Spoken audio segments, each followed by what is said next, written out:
चलो बेटा, आज हम तुम्हें समझाने वाले हैं परासरण दाब मापी। क्या समझाने वाले हैं? परासरण दाब मापी। ये इसको हम इस विधि का नाम देते हैं बर्कले हार्टले विधि। क्या नाम देंगे बेटा हम? बर्कले हार्टले विधि। ठीक, तो इसमें अब लिखना क्या है? देखो, परासरण दाब ज्ञात करने की यह सबसे अच्छी विधि है। क्या है बेटा? परासरण दाब ज्ञात करने की यह सबसे अच्छी विधि है। देखिए यहाँ पे परासरण दाब मापी के सिद्धांत में हमें क्या लेना होता है? एक उपकरण लेना होता है बेटा, है ना। उस उपकरण को अपन क्या लिखें? तो सबसे पहले उसकी संरचना डालना। क्या डालना? संरचना। इसमें देखें कि इस विधि के उपकरण में दो साकेंद्रित नलियां लेते हैं। क्या लेते हैं बेटा?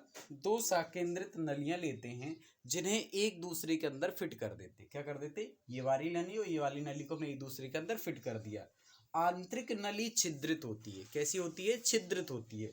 तो फिर क्या करेंगे कि विद्युत अपघटन विधि द्वारा एक कॉपर फेरोसाइनाइड की अब अर्धपारगम झिल्ली को चढ़ा देते हैं। कहाँ चढ़ाएंगे? तो आंतरिक नली की आंतरिक सतह पर चढ़ाएंगे।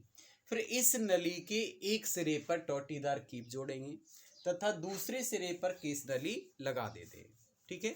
और बाहरी नली में, किसमें बेटा? बाहरी नली में, जिसका हमें परासरण दाब ज्ञात करना होता है उसे हम बाहरी नली में लेते हैं और बाहरी नली पर एक पिस्टन और परासरण दाब मापी को लगा देते हैं। क्या कर देते हैं? लगा देते हैं। फिर इसमें हेडिंग डालना तुम कार्य विधि। क्या डालना बेटा? कार्य विधि।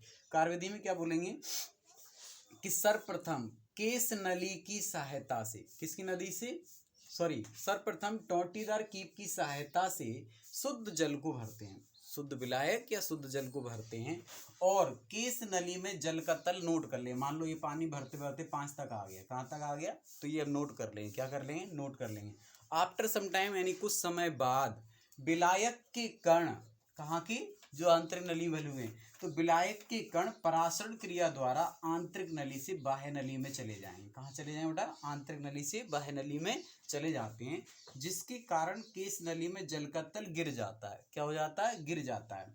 तो फिर हम क्या करेंगे इसके बाद कि पिस्टन द्वारा विलयन पर दाब देते हैं, जिससे विलायक के कण पुनः आंतरिक नली में आ जाते हैं। किस प्रक्रिया द्वारा? तो व्युत्क्रम परासरण द्वारा, यानी परासरण के उल्टे।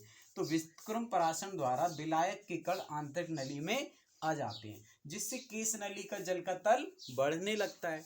और यह हम दाब तब तक देते हैं, सुनना यहाँ पे, ये प्रेशर हम तब तक दे देंगे जब तक ये प्रारंभिक स्थिति पर नहीं पहुंच जाता है।